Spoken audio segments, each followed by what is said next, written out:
Hello student, आज हम पढ़ेंगे रसखान में चौथा पद है। कानन दे अंगुरी रहिबो जब ही मुरली धुनि मंद बजे है। मोहिनी तानन सो रसखानी अटा चढ़ी गोधन गहे तो गहे। तेरी कहो संगरे ब्रज लोगनी कोल्हिन को कितनो समझे। रात माई रिवा मुख की मुस्कानी सम्हारी न जहे न जहे न जहे। ठीक है, प्रस्तुत पद में संदर्भ पूर्व रहेगा। प्रसंग है, यहाँ पर श्री कृष्ण की मोहिनी मुस्कान पर मुग्ध गोपी की विवस्था का वर्णन किया गया है। ठीक है, अब इसमें अर्थ लिखते हैं। अर्थ होगा कानन दे उंगरी रहिबो जब ही मुरली धुनि मंद बजे। कवि कहते हैं, कवि रसखान, कि श्री कृष्ण की बंसी के स्वर का आनंद लेने वाली गोपी कहती हैं, जो श्री कृष्ण बंसी बजाते हैं, ठीक है, उससे आनंद लेने के लिए, उस स्वर की आनंद लेने के लिए गोपी कहती हैं कि वे जब भी धीरे स्वर में बंसी बजाएंगे तभी मैं अपने कानों में उंगली लगाकर रहूँगी। ठीक है, कानन में उंगली लगाकर रहूँगी। मोहित तानन सोर रसखानी अटा चढ़ी गोधन गहे तो गहे। ठीक है, आगे कवि कहते हैं, मुझे मंद ध्वनि में बंसी नहीं सुननी है। कवि रसखान के शब्दों में गोपी कहती हैं कि वे अटालिका पर चढ़कर गोधन गीत गाए तो गाते रहें। ठीक है, जो गोधन गीत है वो गाए तो गाते रहें, मेरी उसमें रुचि नहीं है।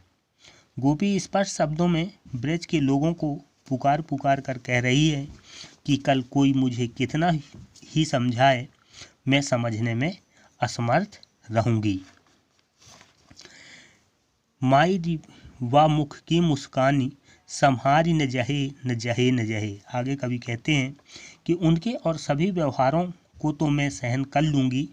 ठीक है, श्री कृष्ण के जो सभी व्यवहार हैं उनको मैं सह लूँगी, किंतु हे भाई, श्री कृष्ण के मुख की मधुर मुस्कान के चमत्कारी प्रभाव को नहीं संभाल पाऊंगी। ठीक है, जो मुस्कान की चमत्कारी प्रभाव है उसको मैं नहीं संभाल पाऊंगी। उस मुस्कान के समक्ष मैं विवश होकर रह जाऊंगी। ठीक है, उस मुस्कान के समक्ष क्या होगा, मैं विवश होकर विवश ही रहूंगी। आगे अब इसमें प्रश्न उत्तर है। ब्रजभूमि के प्रति कवि का प्रेम किन किन रूपों में अभिव्यक्त हुआ है।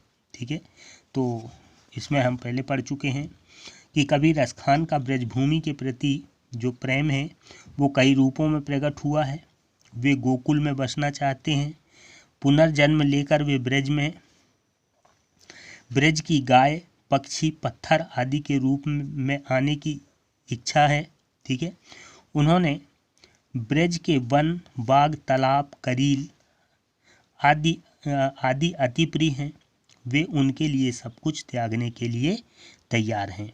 फिर हो जाएगा, अगला है दूसरा नंबर, कवि का ब्रज के वन, बाग और तालाब को निहारने के पीछे क्या कारण है।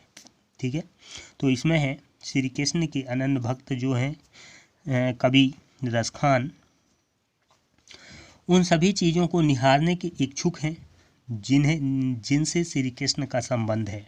ठीक है, और उसमें ब्रज के वन, बाग और तालाब उनको अत्यंत प्रिय हैं। एक लुट्टी और कमरिया पर कवि सब कुछ न्यौछावर करने को क्यों तैयार है। तो यहाँ पर है, इसका उत्तर हो जाएगा, यह लुटकी और कमरिया श्री कृष्ण ने अपनाई थी। ठीक है, जो लुटकी और कमरिया है वो श्री कृष्ण ने अपनाई थी, इसलिए कृष्ण के अनुरागी इस लुटकी और कमरिया पर सब कुछ न्यौछावर करने को तैयार हैं। श्री कृष्ण के अनुरागी जो कवि रसखान जी हैं वो सब कुछ न्यौछावर करने को तैयार हैं। अगला है, सखी ने गोपी से कृष्ण का कैसा रूप धारण करने का आग्रह किया था। इसको अपने शब्दों में वर्णन करना है। ठीक है, तो सखी ने गोपी से श्री कृष्ण के ग्वाल रूप को धारण करने का आग्रह किया था। ठीक है, और वह चाहती थी कि गोपी श्री कृष्ण के समान अपने सिर पर मोर पंख का मुकुट धारण करे। गले में गुंजों की माला पहने, ठीक है, पीताम्बर ओढ़े, हाथ में लाठी लेकर वन में गायों के पीछे ग्वालों की तरह घूमे और मधुर बंसी वादन करे, मधुर बंसी बजाए। फिर है, आपके विचार से कवि पशु पक्षी पहाड़ के रूप में कृष्ण का सानिध्य क्यों प्राप्त करना चाहते हैं? अब इसमें आपको बताना है। तो इसमें होगा कि श्री कृष्ण के साथ ब्रज की प्रत्येक वस्तु से कवि रसखान का गहरा लगाव है, ठीक है, इसलिए वे पशु पक्षी पत्थर के रूप में श्री कृष्ण का सानिध्य प्राप्त करना चाहते हैं, श्री कृष्ण के पास रहना चाहते हैं। उन्हें इसमें दोहरा लाभ है, ठीक है, एक तो वे अपने प्रिय वस्तु के रूप में होंगे और दूसरा उस वस्तु के रूप में उन्हें श्री कृष्ण की निकटता मिलती रहेगी।